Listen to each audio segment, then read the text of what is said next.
So hi everyone, today we have a special guest on our channel. We have Onkar with us. So Onkar, would you like to introduce yourself once? Yeah, thanks, Ashish, and good evening, good afternoon, good morning, everyone from wherever they are listening. My name is Onkar. I am a software development engineer at Amazon.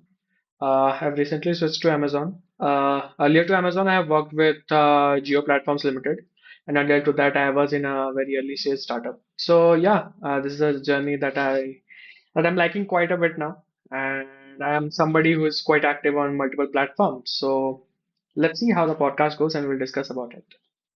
Amazing, amazing. So like I said, he has recently cracked Amazon. That too coming from a tier three college. It's a great achievement, right? So we'll be getting to know his entire journey, what all he did to be able to basically get there. So Onkar, would you like to start us off with your interview experience at Amazon? Like how did you get the opportunity? What were the rounds like? What all happened? Okay, so last 6 months down the lane, like I have been preparing for a switch, staying at JPL. So Amazon, one of those companies that I targeted quite wholeheartedly, because since my college time, we always heard about these names of Amazon, the Microsofts, and these Googles of these arenas. So I always wanted to land on something opportunity. Amazon's hiring were going on since last year, December, January, if I can correctly tell about the career portal. Parallelly, there were multiple companies as well in which I interviewed as well. With Amazon, it was completely a career page apply and a career page acceptance procedure in which my resume was shortlisted, and then I had the one online test link from Amazon in which it consisted of two data structures questions of HackerRank. The time was given around 40 to 45 minutes, and after that, there were two more sections in which there were behavioral questions of what the Amazon says is its leadership principle. And after that, I had two round of interviews of technical interviews and then one bar raiser round. So yeah, this was the whole dynamics of how I landed to this offer. Hi everyone. If you also want to crack the top companies like Amazon, Google, or Microsoft, then you need to be at the top of your game. You need to master DSA and problem solving. You need to master system design. You need to master development. You need to master CS fundamental concepts. And people keep asking me, what are the resources we can use? What are some of the best resources we can use to learn these things? And let me tell you my favorite resource that I always suggest to everyone, and it has got to be Educative. So, Educative is an online learning platform and it is a single source of learning, meaning whatever it is that you need to crack the top companies, you will find at Educative. So, they have content on DSA and problem solving, about how to crack the coding interviews. They have the world's best content on system design. They have content on development with the latest tech stack, and they have content on CS fundamentals as well. Everything you need for cracking the FAANG companies, they have it. And along with all of this, you have mock interviews with AI as well. So you can input which company's interview you're going for. If you're going for Google's interview or Microsoft's interview, you can input that to the AI, and AI will take your mock interview just like how it will be in a real interview, and then it will give you feedback. And you're getting all of this under one subscription. And the best part is that you're getting more than 70% off on that subscription right now. So you can check out Educative. The link to Educative is in the description box. You can check the course out for yourself, see it for yourself. And now let's get back to the video. Mhm. What would you say was the level of the problems that were there in, let's say, the OA and the interviews? In the OA, I think the problem was in my slot in which I gave was not that much tough. It was comparatively easy. So both the questions there were two questions and I had to complete both of them, but I was able to complete one question fully of all those test cases. But with the second question, I guess I had given only 7 out of 12 test cases run, and I submitted it. Reason being, there are multiple factors that matter when you're submitting a hacker rank solution. It's just not about you're giving 100% of the test case solution. You need to be mindful about the time in which you are entering and submitting the solutions as well. So that was with me at that point of time. In the interviews, the questions were of really nice level, I think upper medium level, sort of. And the problem was not with the questions, the problem was with the follow-ups. They do ask follow-ups. Even if you're answering a question in a specific way, let's just say you first of all told about a brute force approach, but then you optimized it and you basically write an optimized approach. They would ask more and more optimization, whether it is on the space part or on the times part. They might point you out that what else data structure you can use to optimize the problem in a better way. So yeah, but it was a fruitful conversion. So now it feels easy. That's what I would like to say. Hmm. Right, right, right. And we'll go deeper into your DSA journey as well as the video goes. Sure, sure. But first, I want to know about the start of your coding journey, because of course, people start their coding journey from the college. Sometimes people start it early, sometimes people start it late, right? So, Mhm. how was your start of the coding journey basically?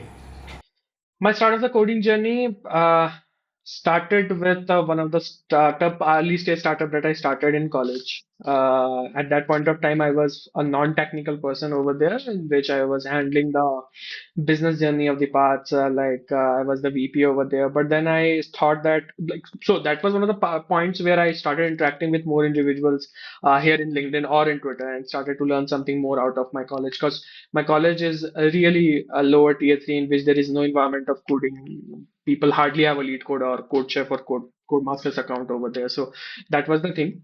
So I started as a front end developer back then, trying to design websites. I started freelancing in which I tried my hands on WordPress and Wix and these sort of things. So I started with front end.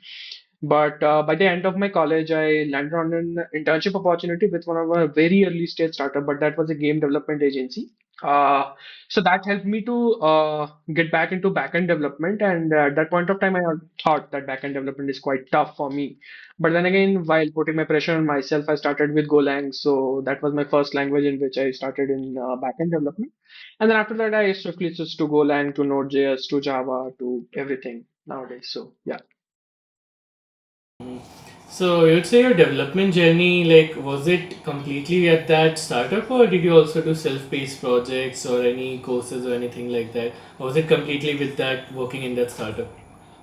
I would say, see, I used to, yeah, there were personal projects on that as well. Without personal projects, you won't learn anything out of the box. But then again, I think the major source of truth came while developing things is for the startup, because at that point of time, you completely have an imaginary product to develop, which is not on internet right now. Okay, and there is this client requirements, how to meet those requirements. There is this front end changes, there is this back end changes, how the team molds into a single software and tool and implements it.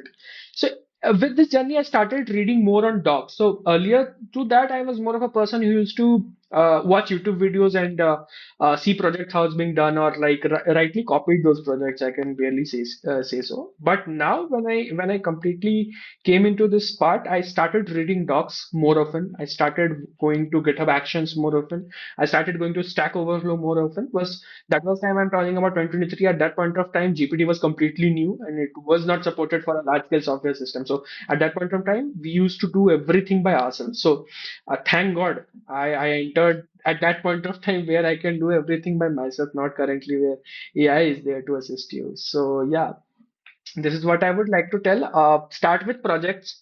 Try to be more on a doc or a person who reads from docs and then implement things rather than a person who watches from YouTube or some source videos and then do so. Because videos are something I think it might not give you that much of confidence because you think you'll be doing things, but you are actually not. You are just copying stuffs.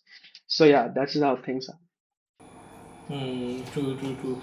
And what you said is very important. This is why I suggest a lot of college students to get internships in startup because Exactly. they will be learning a lot. You won't have any hand holding, the kind of hand holding that you have in project. Because in project or if you have a course or something like that, you're just watching a video and then coding along, right? But in a Exactly. startup, it's completely like you're thrown in a dark place. Dark You have place. to figure out everything. And you have that fear as well that you have to deliver. So you need to deliver. There is no ifs and else's over there. You need to deliver. And it's not your college professor who will be checking on things and giving you a submission report. It's about a PPO or it's about something that you are continuing in a startup or not. That gives you proper development skills, right? Which Exactly. self-paced projects may never, right? Might not. Uh, Yes. all right, cool, cool, cool. So we can say that that's how you basically got started in development with, Yes. like you said, front end and back end, sort of a full stack Sort of. with different technologies, right? Exactly. So now let's jump into the main thing, which is of course the DSA. And like you Yes. have appeared for many companies interview, like companies like Amazon, Microsoft, right? And of course, in all of those companies, DSA is a very Very important thing, much. plays a Yes. very important role. So let's talk about how did you improve in DSA and come at this level you were able to crack the interviews. So again, I started around my fifth sem journey. I was very late.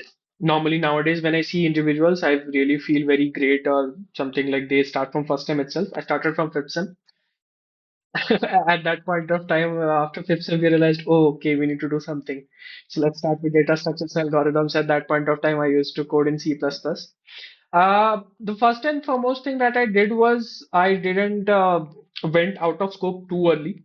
I started with a planned sheet. At that point of time, I was uh, trying to catch up with there was one SD sheet that was introduced. That was Love Bubber's SD sheet, 450 question SD sheet. That was the first sheet that became popular and got into my hands. And I thought that SD sheets are the way out. Reason being, like, it is a defined scope in which you will prepare, right? And those questions are some questions that I already picked from previous year interview questions, so that might intersect, or some of the topics or some of the things might intersect. Might I can meet in interviews as well. So I started with that. I was not that much good while starting. I used to see problems, I used to implement it, then I used to thought, ki, how is this done? Trying to take a pen and paper and trying to decide. There were all-nighters in which I have done things. That was one part of my data structures algorithms in which I think I was 40% yes, good at that point of time. Then currently when I was just switching, I actually found out Striver's SD sheet and that I followed completely. Man, but he has given things in a way that I think it's best absorbent for me. Right, I have been reading his content since a long time now, and that was the one SD sheet that I always followed, Striver's SD sheet. For more questions, I targeted Striver's A to Z SD sheet. That was the second sheet in which it has 450 plus questions. Yeah, but people don't need to finish all of them. They can just target topics such as dynamic programming, recursion, BST, BT, graphs, and they have whole bunch of separate questions. So I think it was around 180 to 200 questions that I again practiced back. It helped me. The reason being, the first time I did it was in a good sense of way. Matlab, I didn't just copied answers. I went into the root causes and the root topics of the things. The second time when I did it during my current switch, it actually made me more concrete about data structures and algorithms. So that actually helped me in interviews as well, because as I said, in interviews it's not just about your answering a question. There might be multiple level of follow-ups. I still remember one round in which I had a level 3 follow-up given to me. Like, first of all, there was a brute first. I gave an optimized approach, and after that optimized approach there was a 3 level of approvals more, which I did in 45 minutes. So that actually helped. Yeah. Hmm. Correct, correct, correct. Yeah. Yeah, even I suggest, even I feel that Striver Sheet is probably one of the best out there, if not the best, right? Everything is Exactly. very well structured. Even if you don't need to do all of the 450 question, but at least the 180 question one, that is Wow. extremely helpful, That is extremely especially helpful. for especially for freshers or people who are appearing for SD1 sort of roles, right? I Yes. feel that will cover. Till SD1 roles, you can follow the 180 question sheet, that is the SD sheet. But then again, but now again, when I also interviewed for SD1 for multiple companies, but the range has actually grown up more. More level of questions or more level of topics can be introduced to you. So I would rather follow the A to Z sheet. I would rather go to that A to Z sheet, but pick out my topics. That is the 5 topics of mine that I said, and pick out those questions from that sheet. So that will also comprise to, I think, 150, 180 questions. So that helped me. Correct, correct, correct. Topic wise learning will be very important. You Topic have to wise. focus on the topics that are going to be Yeah. important for the interviews. Yes, exactly. And there is one more vital point I would like to share while doing this. Whenever you are going for a switch or you are targeting a company, please make a detailed plan about which company asks what level of or what topics of data structures and questions. I can give you a simple generics that I followed was when I researched about multiple companies. Let's just say there are three companies in the name of Amazon and in the name of Goldman and in the name of Microsoft. Amazon was prominently dependent on the part of graphs and trees. That is what I noticed. Not only just with me, but different peoples as well. I also didn't face any dynamic programming question over here, neither in the OAs, neither in the interviews. But when it comes to Goldman, I faced, I guess, two DP questions in different rounds altogether. Then again with Microsoft had clutch of dynamic programming, but then again, the percentage part of the questions was from the graphs and tree stuff. So this is just a generic space in which I can describe how things are. Correct, correct, correct. That is very important. You have to know exactly what type of questions a company is asked. And generally, it's very similar. Generally, these companies don't do a 180, they go in the same direction. If a Yeah. company is asking graph entry, the maximum chances you'll also get a graph entry question, right? Graph entry question. And there are multiple topics as well that we often say, ki, okay, there is a graph, there is a tree, and there is a dynamic programming, and we think that it's done, now it's done. But there are two more topics, and actually, there is one question that I have faced in three company interviews. That was with Visa, with Goldman, with Amazon. That was from sliding window. There was a sure shot question of sliding window in every round. You may prepare graph trees and DP, but then there is sliding window, and there is one more topic that is binary tree, right? That also you can face. And then there is one more topic as binary search. So binary search questions are such kind of questions. If you haven't done a binary search question, you won't be able to pick that it is a binary search question. You will think that it's a general array or string question, but it is actually being solved by a binary search methodology. So this is how you need to practice.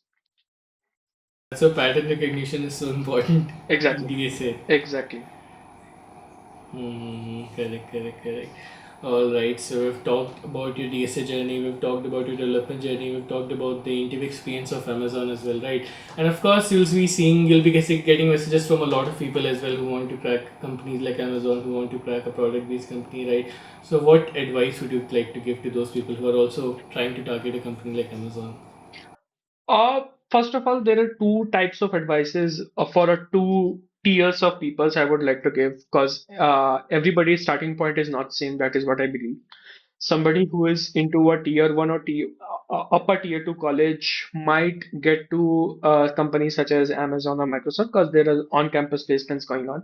Or rather, if they have some sort of tags with them, their resume gets shortlisted. And after resume getting shortlisting, I don't think so that there is more of a much of a मतलब ऐसा बहुत बड़ा effort नहीं होता, but you can crack. But then there are people who are coming from a tier two or a lower tier three background. Those they don't have a resume to show, right? First and foremost, they don't go into Code Chef or Code Masters or practice competitive coding. Start from the first year. People like me, we enter into fifth sem and think that okay, now we can do this. But actually, there is only a single point of addition that a tier three guy needs to do to compete with a tier two or tier one guy is just to be absolutely active on a platform such as LinkedIn or Twitter. Make a network around yourself beyond Discord channels. Contact with individuals not from your college but from different colleges. See what they are doing. Follow the paths what they are doing, and then you can also reach to that point. After that, there are only three basic ingredients to land on a good offer, and it is completely basic. There is no such a rough and tough path about it. First of all, you need to have a good resume. Always get your resume reviewed by an individual who is already in a in a company, in a good company, or has cracked something, because he might text you some things that you actually don't know, or some AI tools or something can't tell you on a word go. So that was the first thing. After that, be absolutely spot on with data structures and algorithms, because it's not only about if you're a fresher or if you're a experienced person making a switch. Till 5 years, 6 years, or 7 years of experience, people will ask you data structures and algorithms in minimum of 2 rounds, not more than that, like not less than anything. Matlab, you will be handling four DSA questions bare minimum every time you're making a switch. So prepare it in that way. The third thing is be good with whatever you are.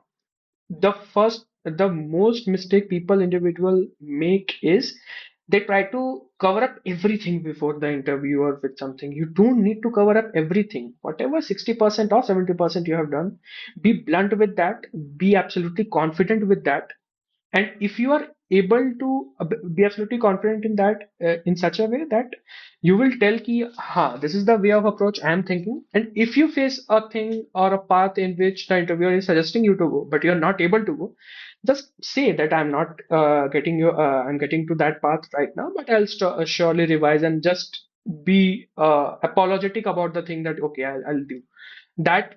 Transfer some message to the interviewer. Okay, this is an individual who is really hardworking. He's not getting to this part of whatever I'm asking at this point of time, but he will surely go and revise it and come back. So that gives a positive added advantage in an interview. So yeah, this is what I think. Hmm. Right, right, right. And that's some great advice right there. It's not totally about the technical skills. Of course, the technical Yeah, skills are there, but it's also a bit about your behavior, how exactly, you're behaving with the interviewer, how you're with the interviewer, right? Which is exactly. why we also tell to focus on soft skills, focus on communication, Yes. the way you're communicating with the interviewer, right? There is a part of soft skill, like I will just take 2 minutes and explain you why soft skill I am including in this overall part.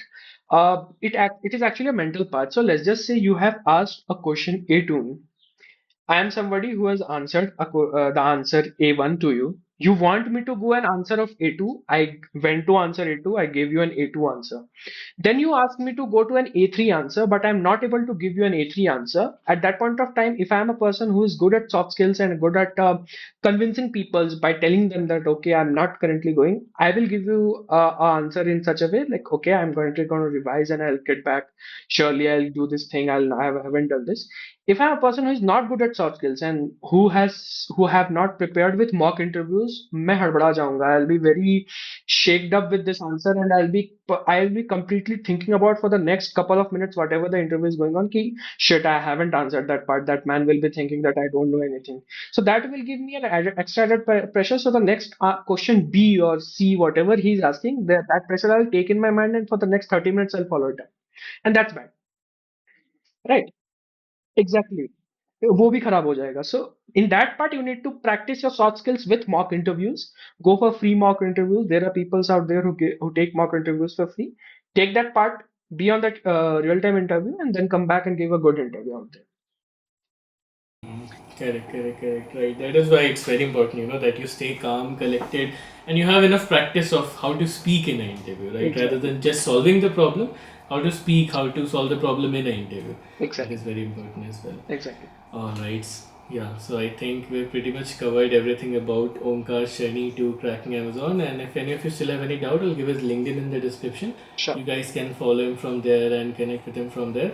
So yeah, I think that covers pretty much everything. Thanks a lot, Omkar, for coming on the channel and sharing your journey. I really hope this Yeah. helps a lot of students. So yeah, thank Perfect. you. Thanks, Ashish, and thank you everyone. And thanks, Ashish, to you as well. I have been watching you doing podcasts since a long time now, and you have been adding a nice bit of flavor in our tech industry, in our tech scope, where people can come and learn in a very quick way. Not actually learning, but can have a sense of what things are doing and how individuals are shaping their own space in tech. So, thanks to you as well for this.